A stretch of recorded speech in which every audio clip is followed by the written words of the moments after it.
Trying to find my window here, guys, so I can get our PowerPoint up and make sure I'm not muted. Can you guys hear me okay? Yeah, I'm not muted. All right. Just had to move computers here real quick. So I am in the process of getting the PowerPoint pulled up. So before we jump into today, is there anything you guys want to talk about, any previous classes or anything you want to get out of open houses while I'm pulling up the PowerPoint here? I don't know why it's not coming through. Frustrating. How's everything going with the Ignite classes? Are you guys taking anything and getting anything implemented since the last class?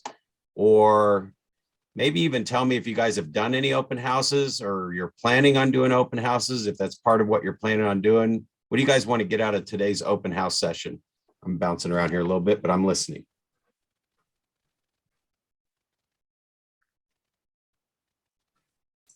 Do you guys even want to do open houses? Does anybody want to do open houses? I'm actually doing one tomorrow. It's going to be like my second one. Yeah. Yeah, I'm doing one tomorrow in the town I actually live in, so it's great. Awesome. Do you mind sharing kind of what you're doing to put it together? Like when you're doing the open house, what are you doing to prepare for it? What are you doing before? So what are you doing after? I'm kind of filling in for somebody, so it's not I just got asked actually like about an hour ago if I can replace someone. So I'm doing it with another agent. They're kind of doing like all the prep. I'm just going. They said I could print out like an MLS sheet with my picture on it and just bring my cards. So that's kind of my portion of what I'm doing. Yeah. Cool. And I did one on Sunday. You're doing one on Sunday? I did one on Sunday. Oh, okay. And the listing agent asked me to come back and do it again privately with another person on the Sunday. All right. So on your Sunday one, how did it go? How did it turn out compared to what you wanted it to do? What was the results from it? It was good. It was a digital one, which I haven't done. I've done previous ones this traditional way with the business cards and all of that, but this one's pretty cool. Like everything was all via cell phone. So I was the listing agent was there, plus his partner in crime, and then had me kind of shadow and see how I do. And we shared every time a client would come in, I would get their name and number, their phone number, contact, and then I would immediately share our digital check-in with them. And then I would share the digital visual image of the entire house of how it would look because it was vacant. And then I would share the survey. So as they would come in, I would get their cell phone numbers as this reason, share it with them, and in the process ask, are they working with an agent that we could also forward this information to, blah, blah, blah, blah. So it just strikes up a conversation of gathering data as they came in. I really like that technique a lot. And then we would, and because it was so busy, we would all like tag team. Gotcha. So like you had multiple people sitting on the virtual part of it? What do you mean multiple people sitting on the virtual part of it? You said tag teaming. Who was tag teaming the other agent? Oh no, me, the listing agent, his partner in crime, and then me. Like after an hour, he saw that I was okay. So he's like, all right, when the next person comes in, go ahead and you show them around while we take care of these other people. There were more people coming, like there were just people coming in. So we just kind of like each had our own. And of course, the arrangement beforehand was, anyone placing an offer, it's theirs. Anyone not placing an offer and want to look elsewhere that does not have an agent, then I would have access to that. And I have their cell phone numbers. And so, but they haven't shared who hasn't put an offer yet. But the house is going again on Sunday, and I'm going to get that information probably today or tomorrow of the people that I did meet with. Gotcha. All right. And I think it was it, do I say it Lena? Is that how you say your name? Is you were the one that did the open house or doing one this Sunday? Oh, you're muted. Hi, sorry. Are you talking to me? I'm doing it tomorrow. Yeah, tomorrow. Okay, cool. All right. Well, then this is a perfect class for everyone to see if you can pick up some ideas to make those open houses better, capitalize more. And like anything I'm talking about, and I share in here and that we discuss and that you guys are all sharing, again, I'm real big about tracking the results. So from the people that you did capture from the virtual open house, I would love to know how many people you actually got their information and how many of those people actually go out and look at houses with you and then actually close. It'd be really cool to track that number. Like, so how many people from the virtual open house did you actually capture that you have in your possession? I can look at it right now because I was getting all their information as they walked in the door. So from Sunday, everyone that I captured was 1, 2, 3, 4, 5, 6, 7. 1, 2, 3, 4, 5, 6. And I remember most of their names. I think about 3 of them did not have agents. So those are the 3 that I'm waiting to get permission from the listing agent that I can follow through and check in with them, because I don't like that it's already Friday. Yeah. I'm someone who's like, let's keep it going because, but we'll see. But I got the list, I got the open house. I asked everyone, no one responded. So I just went to the MLS, looked up to see who has an open house, then narrowed it down to who in our office is doing open houses, and then directly reached out to the agent. Yeah. Great. So it'll be interesting to see how many of those people you capture so you can start keeping track of every time I do an open house. I know I average about 3 buyers and I average about 2 closings every time I get 3 buyers. So start tracking that so that if you start tracking that you're getting 15 or 20 buyers out of multiple open houses and they're not actually getting to closing, then you want to figure out, okay, what did we talk about in Ignite element session 3 about open houses to capture some more business? And you might do great. It does, again, it's just whatever your conversion numbers are will tell you. Then I know how much business I can get from this revenue, so from this lead generation source. So the great thing about open houses, they're free. If you're newer in the business, you have time. Even if you're not newer in the business, you can do open houses. You can structure them a lot of different ways, a couple hours. I've done 4 or 5 in one day and done them an hour long at each one and did like a tour and built a following from it. They take some coordination on that kind of stuff. But if you're doing a 2-hour or 3-hour or 4-hour, I don't know if the time frame matters. It's what's on your schedule. Then again, just tracking the results so you're not spending 3 or 4 hours in an open house and not closing any business from it. It's not going to do you much good. Let's see here. All right. Anybody else have anything they want to get out of open houses or maybe have some coming up?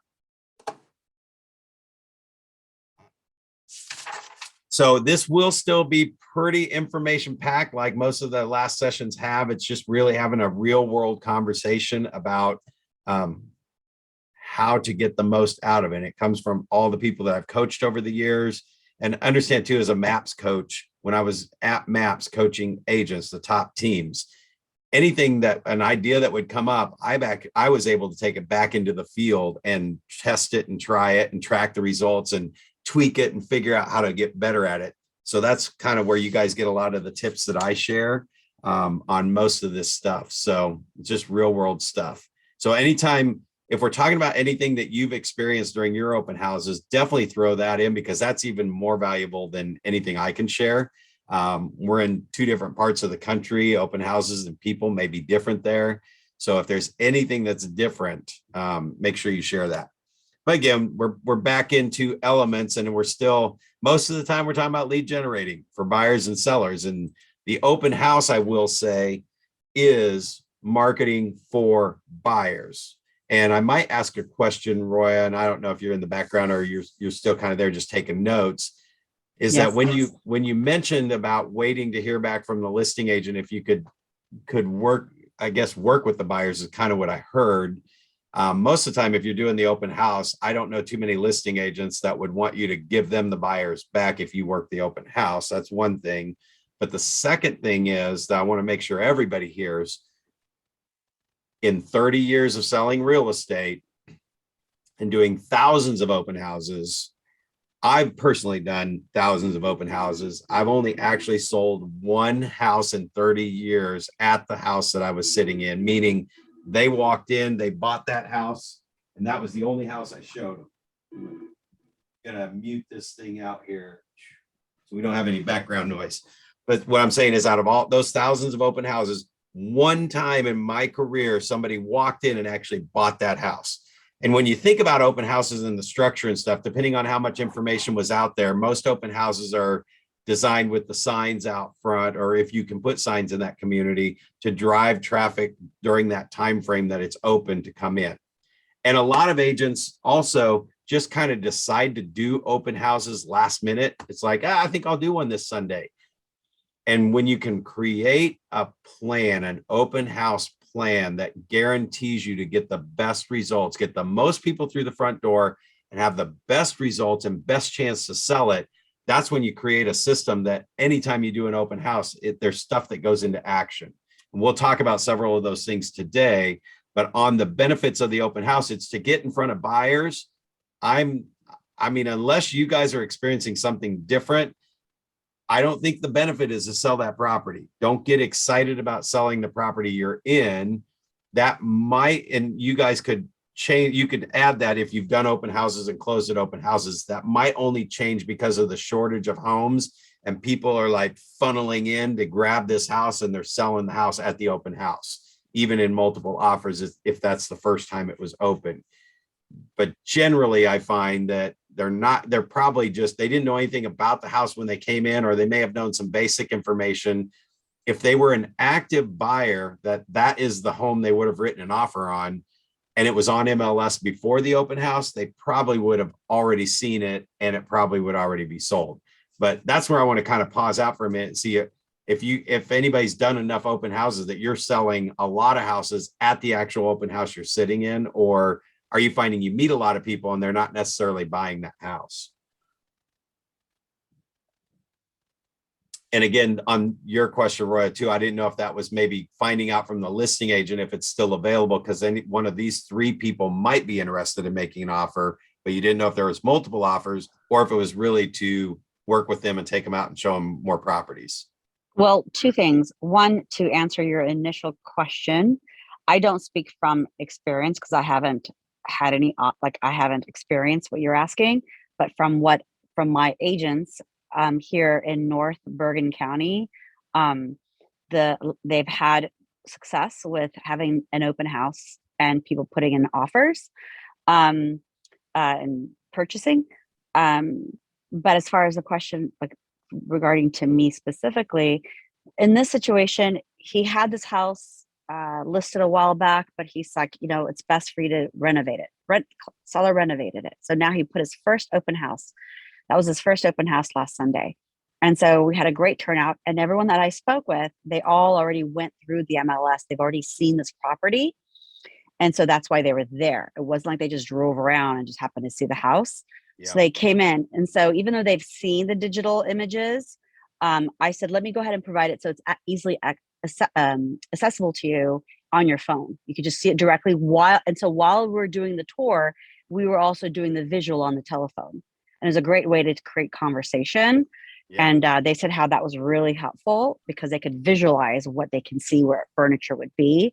Love and it. So then the thing is that they told me, because I was technically shadowing, I wasn't having any expectations, but they said that if there are no offers by Wednesday or Thursday, like I said, if there are no offers on the house, the buyers that aren't interested, that don't have agents, we will let you go ahead and take them. Oh, but gotcha. They haven't, but then they didn't, I've been reaching out and they still haven't offered it. However, they also did add, Roy, you did such a great job. We're going to list the house. We're going to have another open house on the same house this Sunday. And we want you to partner up with another agent. So that just shows to me, no one placed an offer. And if they did, it fell through. And they're going to do another open house this Sunday. So they're being very aggressive about it because it's 2 weekends in a row. And they said you could do 50-50 on whoever comes in without an agent. Gotcha. Yeah. So it sounds like now I've kind of connected the dots finally, that they want that first shot to get one of those three buyers to write an offer on that property. And that's why they don't want you to necessarily show them other properties yet. So yeah, well, good. Yeah. As long as you're clear on your agreement, and yeah, you probably have to wait to hear from them if you can have those other three and get going. But obviously they didn't make an offer on it. Right. And it might be Yes. this, and this could be a good chance for you, even though you know the arrangement that you have. If you called those 3 buyers back and just said, hey, that property did not sell yet in multiple offers, was that one you were at all interested in? And Ooh, if that's a good all, one. yeah, and if all 3 of them said no, then that might even be as quick as a text message back. Say, I followed up with the 3 buyers to see if they were going to get with you to make an offer. And they said, no, that property didn't work. Can I go ahead and take these people and run with them? Okay. And here's another great one. This is also what a good script. So we're getting some scripts like for sale by owners. One way that you can lead generate with for sale by owners is say, hey, I have an open house system that I can do an open house on your house and show it. That way you're not uncomfortable being the seller and all that stuff. And when buyers come through, my ultimate goal is to hand them over to you, but I'll make sure they've gone to a lender, the process, right? Just for you to get into an open house and do it. So follow me through on this for a minute. You're explaining to the seller, it's like, hey, I'll bring my open house system to your house and help you sell it. And if you get the buyer, I'll hand them over to you. You don't owe me a commission. I'm just going to present your house in a fashion that is a professional, my system for open houses, right? And you can get the benefit of that. And they might be like, why would you do that? Well, not everybody's going to like your house. My ultimate goal is that if they like the house, I can get them to you. But I know there's going to be 4, 5, 10, 20 other buyers that's not their dream home. And I'll help them get pre-approved. So now let's just stop right there. What's the benefit of the seller still doing that, right? It's to get a professional marketing for the open house. And you are kind of probably putting a sign in a one-time showing agreement just for the open house to show their house. You could do that to be legal, right? Put the sign up for a day. Chances are they might just go, wow, that was pretty awesome. Why don't you just leave your sign up and let's keep marketing? So that's a listing opportunity. The second part of that is we might get 20 people through. And believe me, if anybody's interested, I'll get them over to you and you wouldn't owe me a commission. Those other 19 people that might not do anything, the benefit for me working with those people is I'm going to run them through the process, see if they're approved, turn them back into buyers. I may show them other things that are out there on the market. They may realize your home is still the better home from the next 3 houses I show them. And who better do you want to have a hold of that buyer right now than the agent who did your open house? Because I'm bringing them back to you and handing them to you again on a silver platter, and you don't owe me anything if they came through your open house. If you do an open house and they leave and they go to another house or another open house and a realtor grabs them, I mean, that realtor is going to come back wanting commission from you. Do you guys see how that whole conversation could be a huge benefit for sale by owner if you have many for sale by owners in your market? Yeah, because they basically want to not pay a commission. So that's a great like pop-up opportunity to get buyers at least.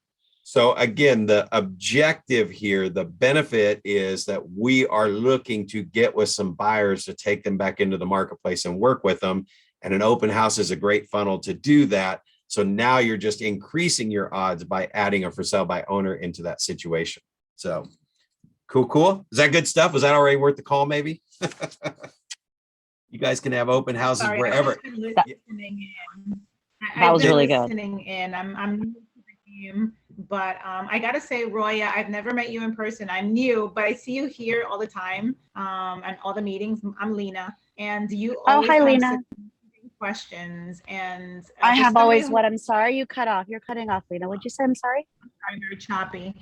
You have amazing questions. So for someone who's new to the industry and is, as they would say, completely wet behind the ears, is pretty cool to listen to your questions. And I know you said that you've done this, you took some time off, and you're back at it. But you ask great questions, and then the results, Brad, you gave such a scenario that was like such a self-marketing tool. It's like you exposed yourself for free with no exchange of commission, simply because you just gained 20 to 30 walkthroughs, and that's okay. You got their name, you got their number, you got their email, you know that they're interested in buying, so you know that they're all looking to buy, and you're okay with that, because out of that one opportunity of showing or this person's house for free, pretty much as a one time, like he said, just a one day, that's all I need, just one day. You gain 30 clients, and out of those 30 clients, let's say maybe you get one buyer, but maybe you get the other 29 with your name in the back of their mind saying, that one lady she had so much information, her name was Roya. Remember her? Let's give her a call. You called them so many times to follow up, and now they need you. So that's another, maybe another perspective, 2, 3, or 4 clients. So you ended Thank up with you. 5 clients total. And so it was a great Well, I question. think I always, yeah, thank you. Sorry. I always like to think of, a step ahead versus, because nothing's going to come to you in that sense. So I thought, how am I going to find open houses? No one's answering me. So I'll just reach out. And then through that, I'll find, and there's like a whole bunch of listing agents in our office that had open houses. So I looked to see, because if I'm considering being part of a team, for example, I was like, who's got a group? Who's got a team? So I would initiate the conversation with them. And then the guy, Ryan's like, hey, how did you get my information? The listing agent, how did you get my name? And I remember, wait, this is Ryan that used to teach classes and now he's got a group. And I said, this is Roya. And he's like, but how did you get my name? I said, I just looked you up through our MLS and see who's available. And I did it that way. And he loved how clever that was. He's like, I like that. I like that. Listen, I've never worked with you before. I go, listen, I'm willing to just shadow, just have an extra person there because it's going to be busy. And he's like, I love that. Come in, let's do it. And then through it, he's like, I like your style. Okay, I want you to do my next open house. I have $1 million house coming up soon. And if this works, I want you to maybe do that one too. So it's just I don't know, but yeah. But thank you, Liz. That's actually very sweet of you to say that. Yeah. And I love that what you're actually pointing out is that, it's taking action, you guys. I mean, right now, if you're building your business and you want to find more business, or you're struggling finding buyers, or you're struggling to grow your business and where to get the leads from, if you're just having an issue with that, just start scheduling open houses more than once a day, like more than just on Sunday. I'll just give you a personal example. When I first got into real estate and I was building my business, getting those relationships out there. And actually, when I very, very first started, I was in a community I wasn't even from. So I literally had open houses on Thursday afternoon, Saturday afternoon, and Sunday afternoon. I'd do Thursdays like 4 to 6 p.m. because I figured there was drive-through traffic on people on their way home. And then Saturday and Sunday, I did like 1 to 3. I just did like 2 hours, but I put signs everywhere and I would put them up a week in advance to drive that traffic to that open house. And then, like I said, sometimes I did tours. Yeah. You want to jump in? No. Are you maybe just unmuted? Is it Haban? I think we have you open. I didn't know if you had a question. Sorry about that. No, you're cool. We just want to make sure you didn't have something to add to it. All right, cool. So benefits. I'm just talking about the benefits of the open house. The real benefit for us is to find buyers, obviously. But the benefits of the open house, it's cheap. It just takes time. You get a high return on investment from those buyers coming in. And I mean, sometimes you get neighbors, sometimes you get other people, but if they're a buyer and it's a hot market like this, you are definitely getting buyers in there. So I think we established all of that stuff pretty well. Open house prospecting model. So this is the cool part. When I really talk about creating a system, what are your touches around the open house? And bigger question is, when those buyers come in, how are you capturing their information, funneling them into the database so you can cultivate them, that it might go beyond that open house. So if we talk about 20 buyers coming through and you get 1 or 2, always keep in your mind that all 20 of them are moving. Okay, we might get 1 or 2 buyers and that's cool. But if we stay in touch with the other 18, they're all moving.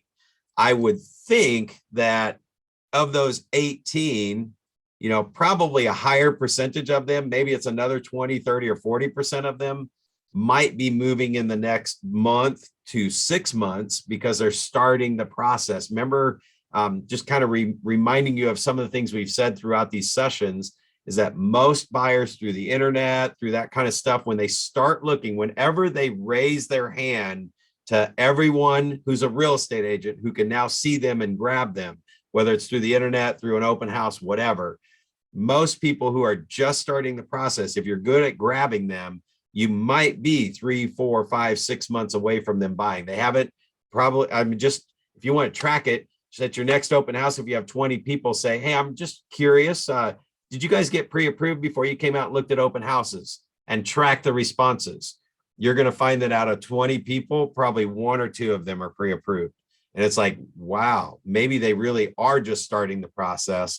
So it's not so much a failure if I only get 1 buyer out of 2, or I get no buyers out of 2, because there's actually, or 20, I said one or no buyers out of 20, you actually have 20 buyers.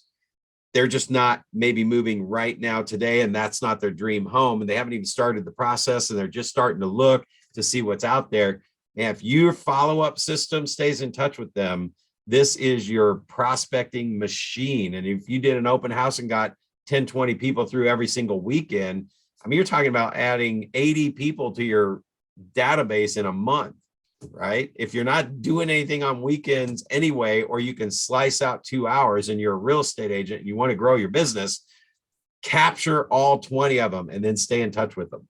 So it is about preparing for that open house. Obviously, you're prospecting for people when you get there, and then the pursue is to follow up with them. But on the prepare part, when people come into the house, you want to create value. You want to establish you as an expert in the area.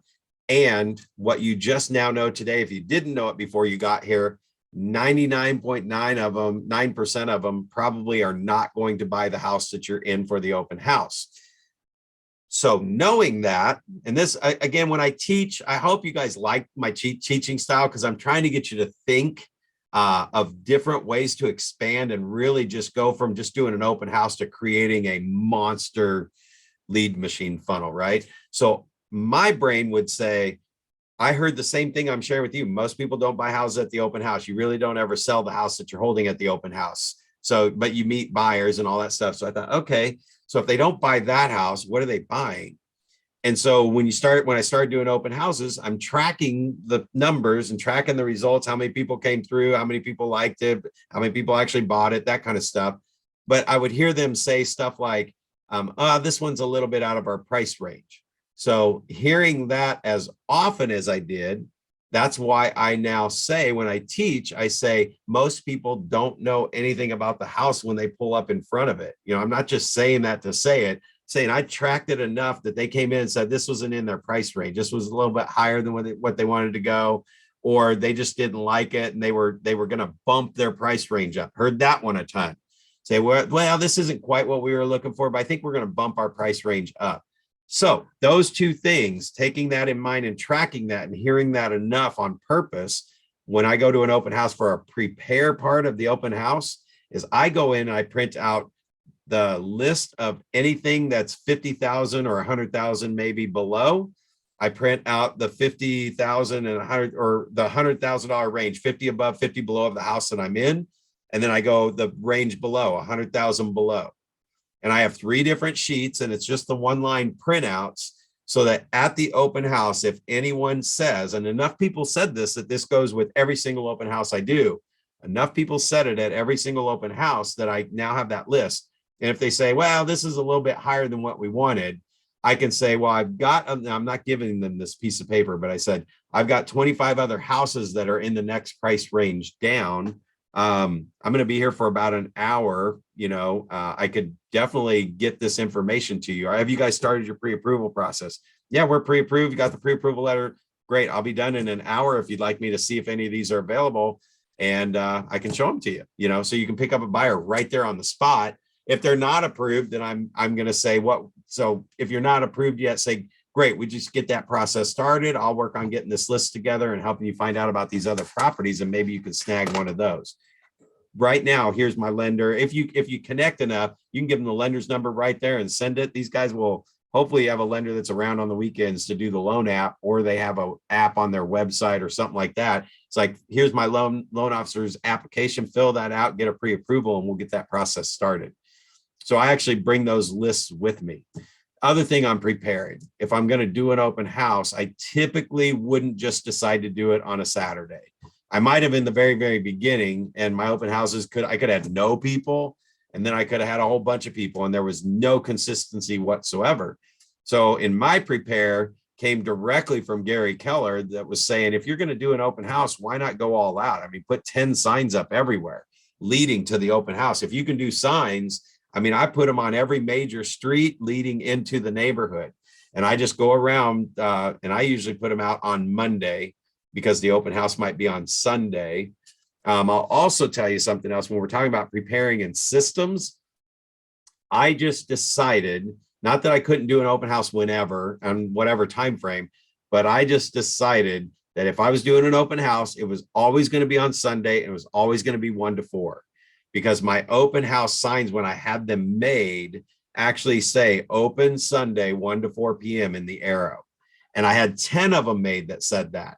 So I would put those on the busy streets, on all the side streets and everything. And that's just always when I was going to do them. If I'm doing an open house, it's 1 to 4. It's like, hey, can you do an open house from 1 to 2? Well, I can, but I can't use those signs. So now I have to have some generic ones. The other thing it did for me is, because I was putting 10 signs up at open houses, how many of them disappear, right? So I found an online sign maker that actually did 2 colors, both sides with the stakes. And I designed just an arrow that had the Korn Team logo on it, and it had the red sign on it, right? And I had those made corrugated, signs about like this big. And I ordered 100 of them because I'm using 10 at every open house and I know I'm going to lose some. And it lasted me about 6 months. I would go through those 100 signs in about 6 months, but I found a company that would do those signs for $3 and I don't know, some change, 42 cents, something like that is what rings in my head. So for $300, I would get 100 signs that would last me 6 months. And that was my investment in my signs. But because I had a system and because I had that list with me and because I followed up with everyone that came through, that $300 investment for 6 months or $600 for the year, $600 for the year was a 10 times return on just getting one commission check. So anyway, just kind of thinking about that prepare part as you're going through that. Anybody else do anything that you do really well that you want to share, that you prepare for the open house that really helps you get the most out of it? Anything to add on that? I will say that the other thing I had was, some people have clipboards with names where they fill in their names and stuff. I found the best success with cardstock that I would create, just like a sign-in form, like I was at a trade show or a home show where you fill out the square card and you fill in your information and drop it in to try and win something.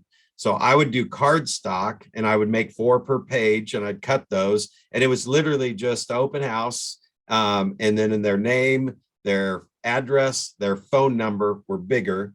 Right below the phone number, kind of off to the side, was their email, because I'm avoiding email because I want their address so I can send them a note following the open house. And then there was a couple of buttons on there. It's like, are you planning to buy in the next 0 to 3 months, 3 to 6 months, 6 months to a year, 1 year to 2 years, or 2 years or more? And they would just exit or whatever. And then the one right below that said, do you own or do you rent? And they checked that. And that was all I had them do. So as long as I have their address and phone number, I'm going to be able to follow up with them more later. I didn't give them a whole thing to fill out. I also didn't want them like all signing in on the same sheet. The reason for the card, it actually came from Gary Keller's card box that he talks about in MREA, is why I thought of it. But I could flip that card over and make notes on the backside of it. It was a mom, and it looked like 3 generations: mom, the daughter, and her kid. So they might have put the husband's name on the card. But on my notes, I kind of made some notes as far as if we talked about anything, who was with them, so that I could even like address that in my note if I wanted to, and say, it was great meeting your mom and your daughter, because it's going to the gal, right? And it was great meeting your mom and your daughter. Glad you came by. Hopefully you got some good ideas out of the open house, and look forward to helping you any way we can. Take advantage of the market. Looking forward to helping you take advantage of the current market conditions when you decide to buy. No I, me, or my in it at all. So again, these little scripts and the way we write these notes, if you go back and watch for the recorded on this, you can grab some of these and document them, slow it down, pause it, and write it, right? Anything on that? Anybody want to add anything? Okay.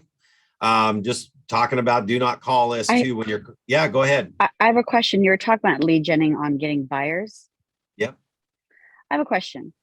Is there, like, for example, if I would want to connect with a company, can I connect with a company and where it would bring in a bunch of people to do a certain activity?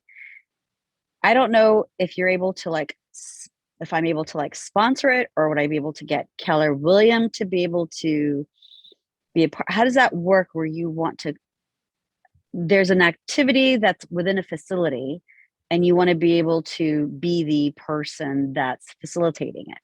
How does Yeah. that work? How would you do that without doing any weird stuff? Well, I mean, if you're doing it to collect names and addresses to lead generate for buyers or sellers, depending on what the activity is, it's not weird stuff. That's the purpose for doing it. So you are going to not try to make it under the radar too much if that's what you're really going to use it for. So the first thing I say, just kind of what I picked up on right there at the end when you said, I don't want to make it weird. Well, don't do something like that if then you following up with real estate stuff afterwards is like being spam, because then it is weird. That's probably not the event you can do when you have so many other things you can do. Does that make sense? But Yeah. the second part of that question would be, what I was thinking of is something like Home Depot will have their craft thing where the kids can go in and they get the little apron and they put the pin on and they do things, stuff like that. So you could do something like at a furniture store, or if there's any kind of decor shops, you could take a section of that store and do a staging, a way to stage your house when you're thinking of selling, or how to prepare a home to get ready to sell it. And you could bring a whole bunch of like personal knickknacks, like some of these stores, like a Hobby Lobby or something, you could put knickknacks everywhere and make this really cool looking power pack section of all this stuff sitting out that looks really pretty, like especially like around Christmas time and stuff. And then you're just going to do a quick session. I mean, it could be 5 or 10 minutes. You're going to show, I'll show you in 5 minutes how you can stage a home. And you're going to take all this stuff. You'd set a box down in the middle and you take 75 to 90% of the stuff down, set it aside and slide it away and go, now that's what a buyer would see in a picture if you were preparing your house for sale. And you'd have everything from like books and some other stuff, which you might even be able to grab all that stuff from the store. Now, let me go back a minute. So the benefit here would be, if part of my lead generation and part of my way to get involved in the community is to go around to local businesses and interview local businesses and talk to the owners and tell us about your business. And we're doing a blog or a Facebook on that. Well, that's exactly everything I just did in that scenario would be something I would picture for what we call home store, or any of the craft stores, or any of that stuff that has some furniture, some pictures, some other stuff. You could feature them as a local store owner, a great place to come visit because you're plugging into the community, but yet you showed a staging thing. The fact that you're showing a staging thing to get your house ready to sell, and if you're doing a drawing or something, you get the store to throw in something little to give away. You have them fill out the form so they can do that at the staging thing, and you're staging. So it's all about open houses. So now they're not going to feel weird when I follow up with them. Does that make sense? Yeah, I think that's just a really nice creative way of doing it. Oh, it'd be awesome. You could do paint stores. So, I mean, if you had any kind of paint store, you could show some sample paints of what you would use as paint in today's market. What's the popular colors, and show maybe some paints that clash against each other. And it's like literally live, like paintbrush, painting 2 swipes next to each other and show the clash and some different, if you know that stuff. I mean, if you're knowledgeable on the right paint colors that new construction homes get that are helping them get more houses or more money for their house and getting them picked over others. So that's a fun way to do it. Yep. Yeah. Definitely. Yeah, I would have a stager coordination with me. Okay. Yep. All right, cool. Thank So anybody else on that? Is that a good idea? I mean, it's just another way to do another thing. And what I do love about it is do make real estate fun. If you hate doing open houses and you dragging out there and sticking the sign in the yard, don't do open houses. We had a whole list of probably 50, 60 things on that list that you can do. Prioritize them, pick the 3 or 4 that you would do and do those. Just focus on the stuff you want to do. There's a lot of ways to sell real estate. So let me see if I have any notes on this slide. This is just kind of showing about what to prepare leading up to the open house so that you don't just do them on a whim. If somebody, So if again, you got to use your best decision, but some agent walks up and it's Saturday afternoon, or calls you on Saturday afternoon and goes, hey, I don't have anybody to do my open house on Sunday. First thing I would probably ask is, do you do any marketing ahead of time? Because you're about ready to take a few hours out of your schedule to go sit in the open house. And is anybody even going to show up? I mean, if I'm going to take 2 to 3 hours away from my weekend and family time, I'm going to start on Monday and start doing all this stuff that I want to do. So like Monday, select your location and time, figure out who's going to do it. Tuesday, post it online, generate a call list. So remember, yeah. Oh, sorry to interrupt you. So I have my open house tomorrow. So since I live in the same town, I'm kind of in the like town community group on Facebook. So I posted it there. But with me, like, I mean, I just started obviously doing open houses in my second open house, but I have thought this through and I'm not comfortable with posting the address. Like I usually just post the house in the town. And then if they're interested, I ask them to just private message me so I can send it to them. So I had like kind of like a little buzz on my Facebook group of people, which was kind of good, but also I guess a little aggravating in a way, because I had people questioning why I didn't put the address and if this was like a marketing like scheme. And I'm like, no, like for me, it's like private, like safety concerns, Yep. I had a whole class seminar on like I guess like something happened with an open house. And I mean, I'm not too sure how long ago, but for me, like I just felt more comfortable with seeing the person who's messaging me and interested in this house than just posting the, address. So that's Yep. kind of how I do it. I know everybody's different. Yeah. Well, and so you learned that about that post. So that is where you would reevaluate the next post that I'm going to do on an open house. I'm going to add why I'm not putting the address in there.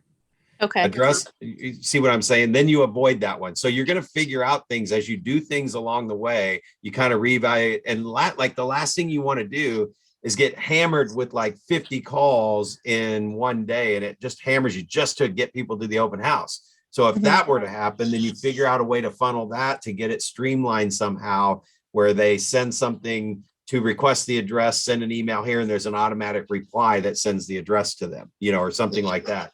So as you go, you just kind of reevaluate that and look at it. So now this piece you want to put in there for security of everyone. The address will be given to you when you contact me. Let me know you can come. Yep. Yeah, I think that's great. Cool. So like on generate call list. So on Tuesday in your book, it has like several ideas and things that you can do for your system.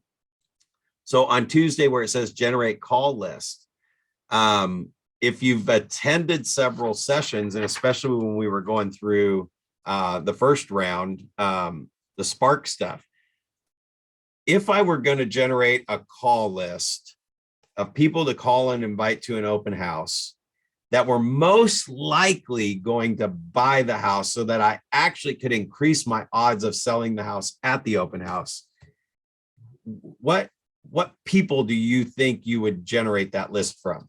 Where would you guys go to search? Kind of a test question to see if you remember anything from the Spark session. We've talked about it several times. If a house hits the market, people typically move within how far of where they currently live when they buy their next house? Does anybody remember? 5 miles. So this is a NAR statistic. People move within 5 miles of where they currently live.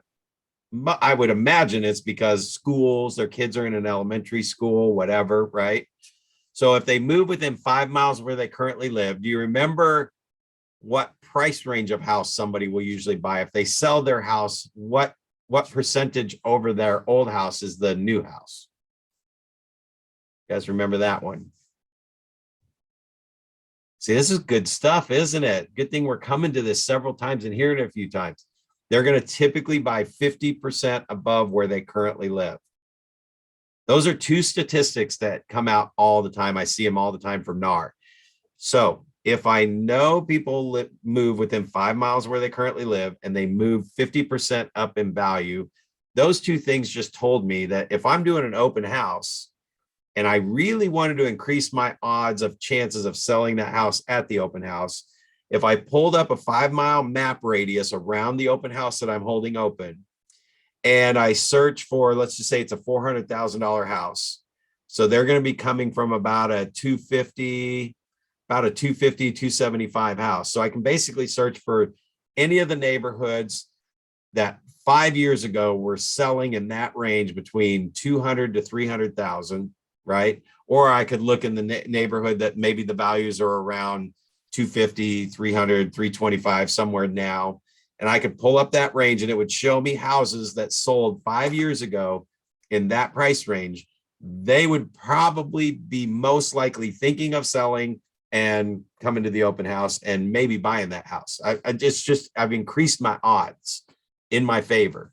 So that's the call list. And then we go back to Fast People Search. I was going to check, see if I had my chat box up. You go to Fast People Search. So I pull that up. I get those addresses. I go to the tax records. I see who owns the house. I put their address or their city and their name in Fast People Search. And hopefully I find a phone number.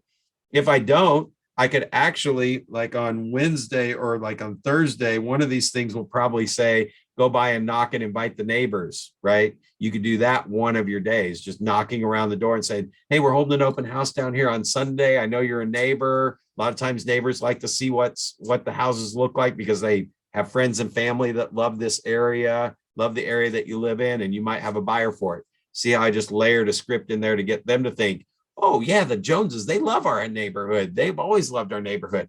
So that way, if you can think of anybody else that would like to live in this area, you could invite them to the open house with you. But we're going to give you guys a sneak preview 15 minutes before, but we'll be open from 1 to 5 as well. So that would be like a door knock and that. So if that's my door knock time, I might run by some of the other houses that were potential buyers that are still in their house from 5 years ago that are in a 50% less value home who might like that. And I'd knock on their door and invite them with a flyer.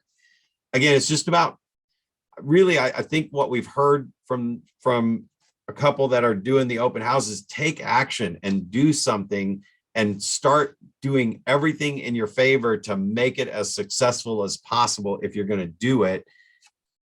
In fact, as you're listening to this, you hadn't thought about doing open houses before, you weren't sure if open houses really worked. Now you've got several things that you could do to make sure it works. And if you do 10 open houses and you did all this stuff and you had 0 people every time, don't do open houses anymore. That's just an area that doesn't do open houses. But most likely, it sounds like what I'm hearing already is you guys have a big open house population. Just see if there is post online. I mean, the first thing we do whenever we schedule an open house is we go to Google and type in free open house listing. And you're probably going to have 25, 30 different sites that you can post your open house on. Obviously, the obvious ones we do is MLS, because in your MLS, if it has an open house spot, that will feed out to some websites when you do it. Do that as soon as possible, right? And then you can go into realtor.com. If you set up your Agent Pro account, you can probably post it there. But think bigger, like what are all the sites I could put it on? So free open house listing is a great one. I don't care if it's a for sale by owner site or whatever. I'm putting an open house site on there or an open house address on there. All the disclaimers are in there for our real estate stuff, keep legal, but I'm going to get as much exposure as I possibly can. And then you have all the social media sites too, like Facebook and things like that. So, hey, what are you doing from Monday to Saturday before your open house? And then plan for success. You got the location, time, traffic patterns. So here's another suggestion. If you don't have a lot of listings and you have agents contacting you to do open houses, or you do exactly what Roya was saying, you're looking at what's out there in the market. Do you realize you can cherry pick your open houses to the price range that you'd like to work in, the neighborhood you'd like to work in, and get them close to busy streets? Because as we said at the very beginning, the purpose is probably not to sell your house at the open house. So you don't have to wait for your own listing to hold an open house so you can sell your listing. It's probably not going to happen. The purpose of the open house is not to sell the listing. It's to meet buyers and pick up 20 buyers who are all going to buy and sell at some time, and stay in touch with them, because now you guys know how to do that better through the drip plans and the follow-up and all that stuff we talked about, right? But now I can pick, you don't just do an open house because somebody wants you to do it and it's in some remote location that nobody can find. You cherry pick the price range of the neighborhoods, and you get them the ones that are close to busy streets, so you can have more signs directing people in and get the most traffic while you're there. So that's why you really, I put some thought into it and look at that stuff. So role model for door knocking. Let's see if I had any notes on that.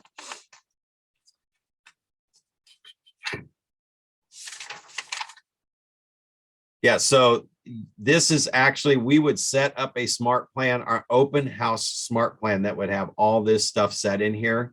And again, just like this course, we're covering a ton of information in an hour.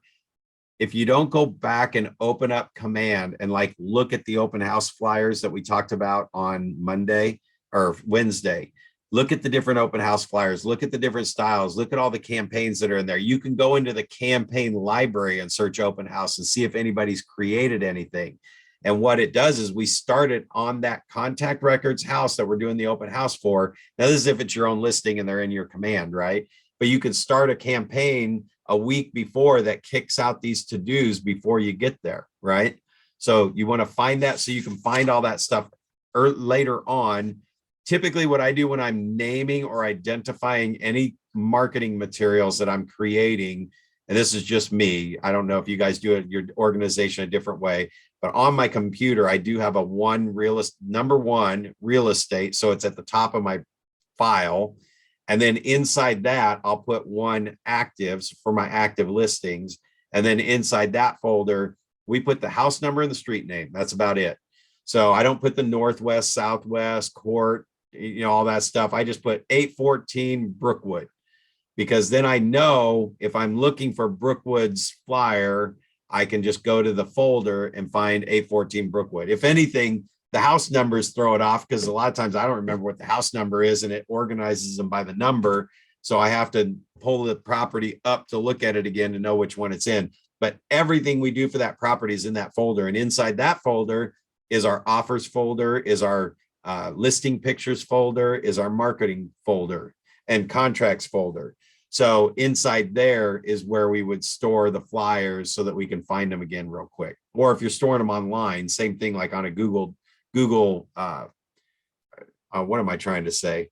Google Docs, you can store them and sort them. So I keep everything under one real estate, one active. And then once we sell that property, we put it in our pending and closed folder. So that's just a way to organize your plans. Promote and host. So you build rapport with everybody that walks in the door, qualify the leads by, asking, hey, are you buying in the next three months? Are you buying in 3 months to 6 months? And then provide value by showing them the neighborhood snapshot. Or my value is, I know where some other homes are for sale in the neighborhood. So one of the things, again, I say that they're probably not going to buy the house that you're in, but I will say, is this a house you could see yourself buying or making an offer on? And if they say no, they say, I've already pulled up some other homes in the same price range. Is this the range you're looking at? Yeah, we were wanting this, or maybe just a little bit lower. This one's just kind of right at the top end of our range.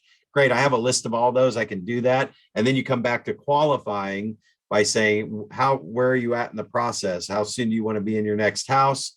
Why is that date important to you? Get back to these same scripts we say all the time. Because once they tell you why that date's important, and they say, well, I really want to be in before summer, then my next question that I'm going to say is, have you gotten pre-approved? And when they say no, you can say, well, sometimes that pre-approval can take a little bit. So you might actually call my guy right now. He's working on the weekend, or gal. They're working on the weekend, and they can take your app right on their website, and they respond within a couple of hours, because I know that's what my loan officer does when they know I'm doing an open house, for sure, because this is all part of my system, right? So if I know I'm going to ask that question, I know my LO is going to be on call, and he's going to be watching the website. So when you say that, that's qualifying them. But what I can tie into that is like, so if you really want to be in by that time before summer, you're talking about by the time you get approved, by the time you find the right house, write an offer, get it accepted and closed, guess what? That's like 60 days, maybe 90 days. You're right at summer. So time to go is like right now. So, and then building rapport, just do that the best natural way you can is all I would suggest. I'm pretty laid back when they first come in. I just introduce myself, and even from afar, just because of COVID and everything else. But even before COVID, I'd say, go ahead and take a look around. I'll check in on you and see if you have any questions here in just a little bit. So I kind of let them roam around for a minute before I start working them over. And then this is the best thing, man. If you have an iPad or anything like that, and you have that sitting on the counter, you could have them just fill in the form right there. Like I said, I did the individual one. I would have both though, just because if you really are doing open houses, I mean, and obviously if you're doing virtual ones, I do want to speak to those too. If you can figure out how they get this pop-up or something on there to capture their number, or however you're doing that, that's great. That's awesome. But think about that. Like if it is an iPad, I'm probably still going to have the hand fill out ones in case they don't know technology very well. So anyway, just think of that in mind. But if you don't capture these 20 people that come through, sure, you're going to get a couple Mickey Mouses here and there, but usually you'll capture most of their information. You got to capture them. You got to get them in command and get them on a smart plan so that you can close all 20 of them. You can't close 20 of them if you don't capture and put them in command. You're not going to naturally grab them 5 or 6 months later. How are we doing on time? Oh, I got a few more minutes here. And this is when you're actually doing the open house, you can create a landing page, a place for them to go fill in that stuff. If this is actually a great way to capture their information off that Facebook post for them to put their information in to get the address even. So it's showing the neighborhood that it's in. Oh, and I was going to add too, that even in that post, you could probably show some interior photos. Heck, you could almost even put the outside of the house. I mean, really, the security part, and you're marketing it to the neighborhood page, is for the neighbors. There's probably not somebody that's going to go drive around who's actually a bad guy and wait for your post to pick it to figure out that's the house he's going to hit, or for safety reasons or whatever. So probably not going to picture, or, I mean, nobody's going to sit there and figure it out. If a neighbor does figure it out and doesn't sign in your thing, well, they probably wouldn't have signed in your thing and came anyway. So let them come. That's the way I would look at that one. But prospect and safety first. Remember where you're parking on the street, going around and meeting the neighbors. We mentioned in another, I think it was a Spark session, knocking on the corner doors to put your open house signs up and introduce yourself and ask permission to put the sign on the corner, even though it's public or public property on the corner. Knocking on the door just gives you another two-way conversation to get them in your database so you can write them a note so you can close business someday, right? And it might be 10 years from now. So your follow-up plan definitely needs to be in there. But, you know, again, just some stuff that we would say is obvious, but you really got to think about it when you're in your open house and you're excited about it. Really think of everything. Even like when you're showing a house, you shut the door and lock it behind you and make sure the key's not sitting in the lockbox or in the doorknob. Is the lockbox still open if it's a combo with the open combo on it and you shut the door and locked it? Because anybody could come up and see what the combo is, even if you got the key with you. So just think about all that stuff. Establishing an escape route. I mean, just stuff we don't think about. Let someone know you're there. Okay, so in this situation, I had a team of ladies that when they did their open houses, whenever somebody would come in, I was like on speed dial, or their husband was. And they would actually dial the phone and leave it on while they were meeting them just in case. That was how we did that safety stuff. And then, of course, charge your cell phone. Any questions on anything yet? Good stuff? Cannot. Okay. Yeah, go ahead. I said everything's great. All right. So again, I just want to reiterate, follow up and connect, follow up and convert, follow up and cultivate, because we want to get them all to an appointment, we get them actively looking at houses, get them to write a contract and get paid. So keep track of everyone. Everybody's moving eventually. All right, some best practices. These are just some extra things you could do in open houses. Like when Roya was talking, I think it was Roya that was talking about the event and stuff. You can host a speaker, you can give giveaways, you can have treats. Always show up 5-10 minutes early to get all your signs up and check the house out and make sure everything's good, but turn on all the lights, hide anything that looks valuable, move a couple things around if you have to give it the best show, and just get it ready. So it's, I would even, anywhere I could find a radio in the house, I would turn on like a jazz station or something like that, and then go live, right? And that's even like in our virtual world, opening the house or doing a live walkthrough. That is one thing that I've done. Whenever I list a house, we will do we'll do a live walkthrough, like we're walking through, taking somebody on a tour through the open house, like an open house. And you can do that live on Facebook, but also look at it and see if there's a way to they call it like a broadcast. So you could even have it, save it to go live on your open house day on a Sunday during 1 to 4. But if you save it to your computer, you can rerun it again too.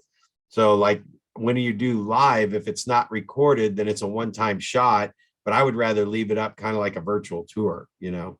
And then hosting the do's, welcome visitors at the door, get the house in showing shape, think safety, don't leave valuables laying out, don't have messy snacks and stuff sitting on the counter, and don't make assumptions. Again, other things like wiping everything down. I mean, you could go as far as in a nice house, doing like what the Ritz-Carlton does with toilet paper, go in the bathrooms and fold the corners in and make a point. I mean, when the sellers come home and see this like hotel kind of staged property, they're like, dang, this agent is good. They're going to tell people about that, right? Make sure you have all the stuff you need, pens, paper towels, business cards, all that stuff. Measuring tape, if somebody says that they have a certain piece of furniture, they didn't know if it was going to fit in there. I mean, just preparing for all that stuff. Follow-up, I mean, I could just go all day long on the follow-up. It's like get everybody captured into the database and on some kind of smart plan that will remind you to stay in touch with them. So that's our class for today. Let me open it up for any questions that you guys may have. I'll get to the comment section where you guys can help us out by telling us what you thought of the class today.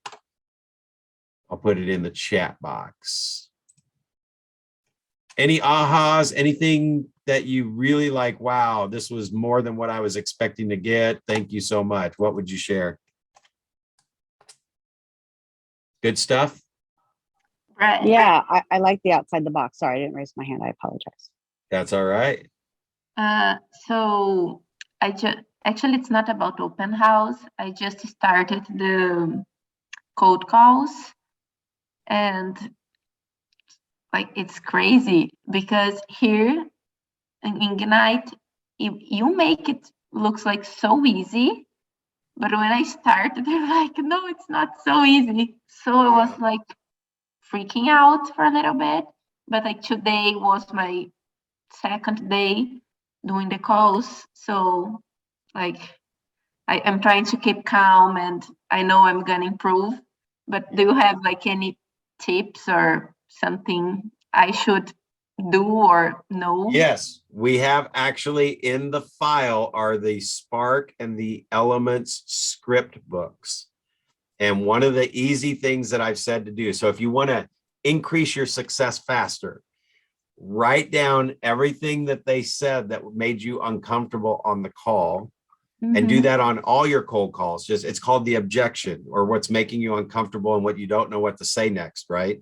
So when you do that, and if you had a little notebook that you could write each one on its own page, then you can go back to your script book now and really be on purpose to skim through there and go, okay, I'm looking at don't call me anymore. All right. So then I might look through there and see if there's a script, like when they don't want to talk to you, what do you say? And I find 1 or 2 or 3 scripts that I could have used in that spot while that's fresh in your mind.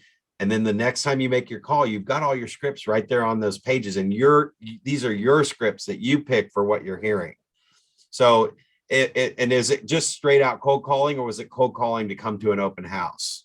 Just straight out cold calling? Yes, just like to get leads. Yeah. So and the next thing on that too is a lot of times it's just you got to break the ice first. A lot of times we cold call and we go right into, hey, this is Brad Korn with Keller Williams. I'm wondering if you're thinking about buying or selling. It's a hard script. because we already know 98% of them are not.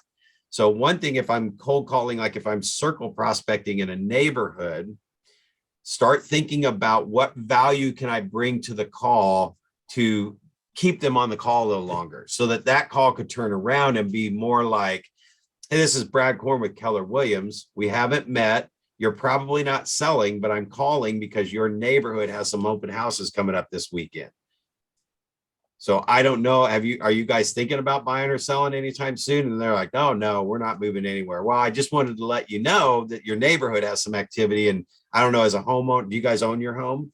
See how I already got them into conversation? Yeah, we own our home. Well, I find a lot of homeowners like to know what's going on in the neighborhood. So I'm just calling through to you and your neighbors and letting you know that this open house is coming in case you want to see what their house was. Well, how much is that one for sale? Right. So I'm getting into conversation with them. And then because I have their address and tax records with their name, I would still literally write that person a note if I had that conversation. That to me is a connection, because we went way past just, do you want to come to an open house? No, I don't. Okay. Are you thinking about selling? I really don't have time right now. Click. I probably would send that person a note. And that's how some of them can be. So yeah, you just got to figure out a way to get them into conversation, and then you can start using some of those scripts. And there are scripts to get them into conversation. Okay. And I was getting like some phones on Zillow. Actually, I was looking for rental properties and calling the owners, just like to ask, like, oh, have you worked with an agent? What do you think about it? I can help you, stuff like that. Yeah. I got one appointment. Yeah, for very now, good. 2 days. Yeah. So, Very good. but no, I'm not sure if I'm doing the right thing, but. Yep. Well, again, follow up. So if 98% of them are not selling right now, but you keep the name of everybody you're cold calling and drop them a note and just said, thank you for your time on the phone, if they answered. And then I put them on a smart plan to stay in touch with them with an email that goes out about the neighborhood, or I put them in my app. We were talking about capturing their information. If I put them in my app and set up a neighborhood search, it's sending them pertinent information to their neighborhood. One of the investor ones that we used as an example was, if they're an absentee owner, they're not around the area, you could run by and take a picture of the house. So I do my cold calling, find out they are the owner, they're not selling right now. I might just, next time I go out, as one of my drip pieces, take a picture of the property and send it to them and go, hey, I'm not sure if you've seen your property lately. I just drove by the other day and checked it out, and here it is. They're like, oh my gosh, this person's good. Kind of like that for sale by owner, when you're there doing the open house and they're like, this was awesome. Maybe I should just list with them. So yeah, you become their go-to person and you stay in touch with them forever. Don't just ignore them and not call them again. You did too much effort to get them on the phone the first time. Yes. Okay. Yeah, okay. Yeah, thank you. And I love Ignite, how I told you, when you talk, it seems like so easy. So, it's so clear, but just now now I have questions, today was about open house. I did one, just 3 people showed up. It was very quiet, but I'm sure my next open house, I will get better prepared, and I will have a lot of questions for sure. Yeah. So yeah. All right, guys. Cool. Well, have fun. Just keep doing it. Look for those scripts and really use the material. Really look for the scripts that you could use when they go uncomfortable for you, or you don't get the appointment. Okay. That's where you really start getting the value. All right, guys. So much. You betcha. Bye. Have a good day. You too. Have a great day.